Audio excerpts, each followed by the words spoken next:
The member for Bass has the call. My question is to the Assistant Treasurer and Minister assisting for deregulation.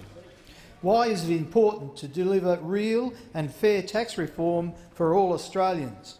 And what would be the impact on communities of other approaches? The Assistant Treasurer has the call.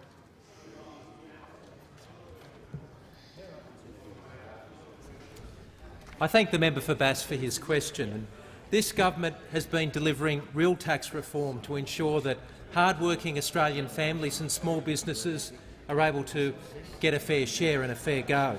On top of 3 rounds of tax cuts that we've delivered since 2008, we've tripled the tax-free threshold, we've introduced the instant asset write-off for small businesses, and now we're introducing loss carryback.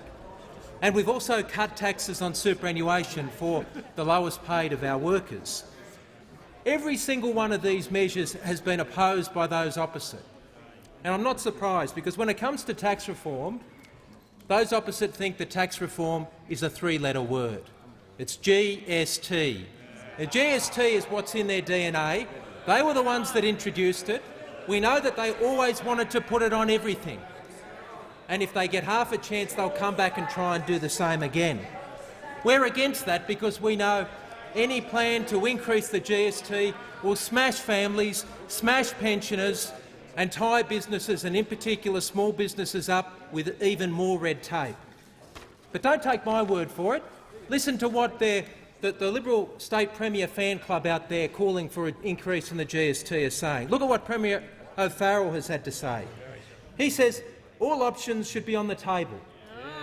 Broadening the base, looking at the rate, and also the rebates back to the states. And it's not just the Liberal state premiers. Go and have a look at the mentors of the Leader of the Opposition, John Howard, Nick Minchin. They're all out there saying, come on, Tony, come back, finish the job, finish the job. We wanted to put it on in the first place, now you finish the job. But it's not just the old guard. We've heard, we know the member for Mayo, he supports jacking up the GST. The member for Stirling was out there recently saying it should be on the table. But just yesterday we heard from the former WA Treasurer and the soon-to-be Liberal candidate for Pearce, and he was out there saying we should jack up the GST as well. Not only was he saying that, but he said we need to rip money away from states like Tasmania and South Australia to pay for it. And that's what they believe in. So we've got this chorus of Conservatives out there all calling for an increase in the GST. And what do we hear from the Leader of the Opposition? Well, all we get from the Leader of the Opposition is, well, I won't rule that out. Well, of course he won't rule it out. He won't rule it out because that is exactly what he intends to do. He says he wants a GST review. We all know that the tax review he calls for will be a GST review. It will be a vehicle to jack up the GST. We're a government that will stand up against the Liberal state premiers.